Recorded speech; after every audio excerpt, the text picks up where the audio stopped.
5 minutes after 11 o'clock. It is a beautiful day here in Ocala, Florida. Hope you're doing well, and hope it's as beautiful where you are as it is where we are. Our next guest is a kindred spirit, Robin. Oh, okay. I know that because I read his book. It didn't take me that long to read the book. It's called Happy Dreamer. He illustrated this book. It is a children's book, but it spoke to me, and I'm a 62-year-old child. And it spoke to me because everything it said about being a dreamer, about sometimes being forced to, I don't know if apologize for your dream. He doesn't say that in there, but I can relate to a lot. Like when you have to clean up your room, that kind of thing. I'm still not cleaning up my room very well. Peter has illustrated this book. It's again called Happy Dreamer. He has an amazing set of credentials himself. He's the co-founder of something called Fable Vision. We're going to ask about that. He is also a New York Times bestselling author. He's got a bunch of books to his name. And it says here that he may have experienced symptoms of ADHD as a child. I similarly had ADHB, the B. It was attention deficit hyperactivity blessing. It was not a disorder in my mind. Peter Reynolds, good morning, sir. How are you? I am good. I love that it's a blessing. Yeah. Right? Well, it is for you too. I can tell. I just know from looking at the book that you have been blessed with this ability to dream, which is awesome. I mean, where would humanity be if we didn't have dreamers? That's it, right? Leonardo da Vinci, Steve Jobs, Martin Luther King, all dreamers and really good at it and inspirational. Yeah, very good.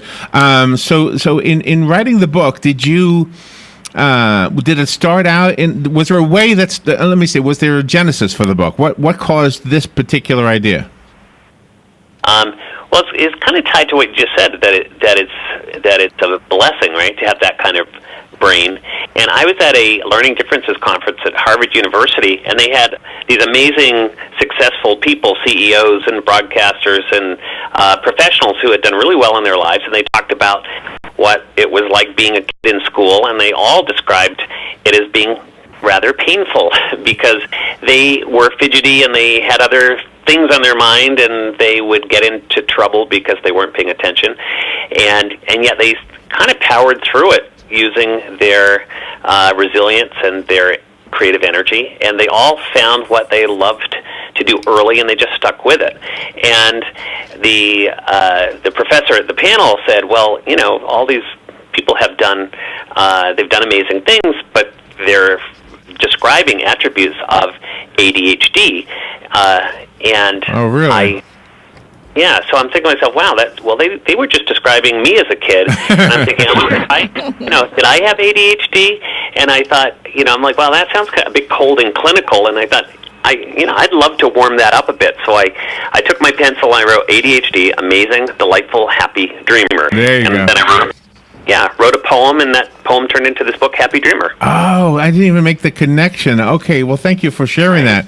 Oh, well, that is very ingenious. If you look back to your life as a third grader, second grader, and look around the class in your mind's eye, I think everybody was a dreamer.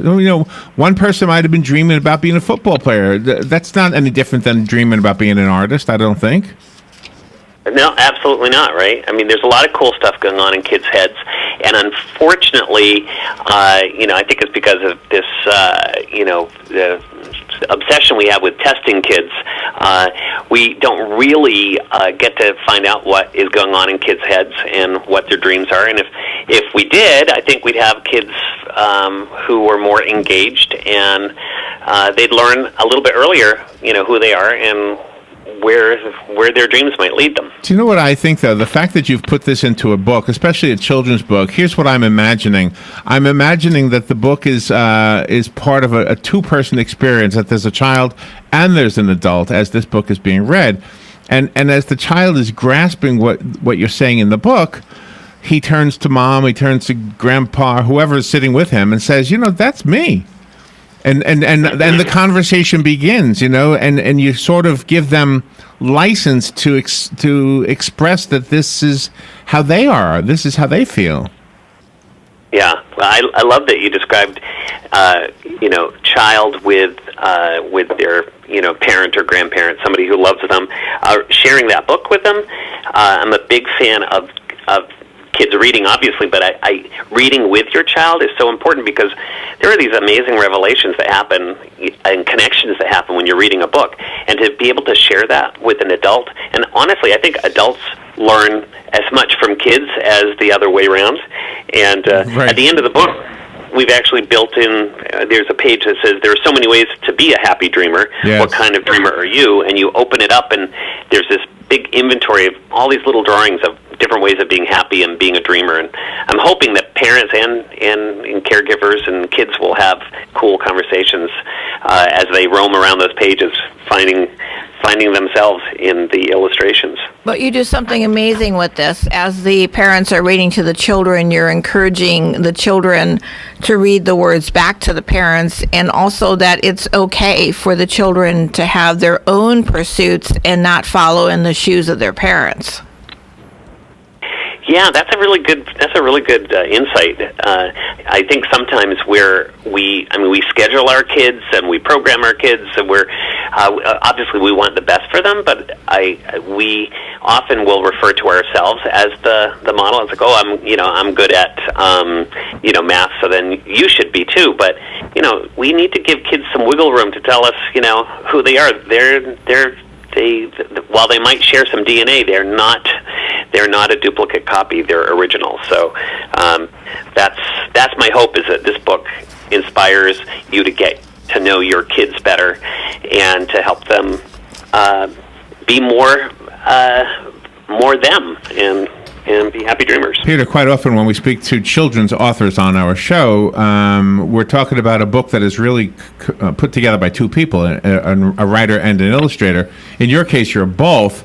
And I was just trying to imagine, could somebody else have even come close to the whimsicalness that you've created? It's such a fun book to look at, even for a child who's not of reading age yet. Mm-hmm. Well, it definitely helps. Being able to do both helps, because I can accurately extract what's in my head and put it down on paper. Although it would have been fun to see what somebody else did with these same words, but it would have probably ended up a very, very different thing. It is a really fun book, and it has one. It doesn't have any agenda. I was going to say that, but then I'll take that back and say it has one agenda, and that is to encourage kids to be themselves and to accept others for being themselves. Yeah, that's well put. Yeah.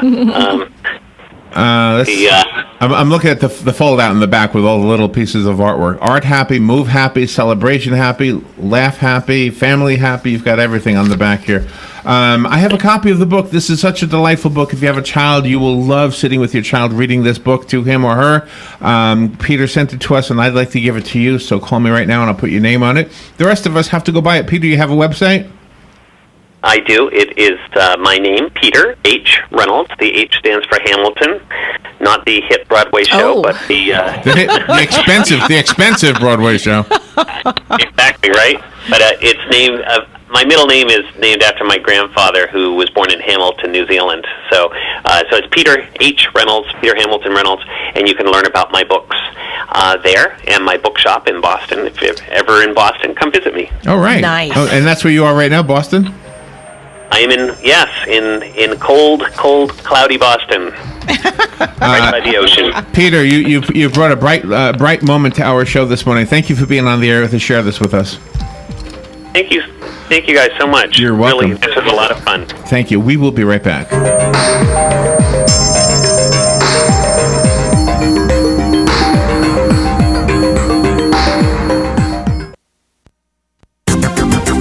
The weather is brought to you by myfwc.com. Safe boating is no accident. On this Wednesday, partly sunny and very warm with a high of 85 near the coast, 91 inland.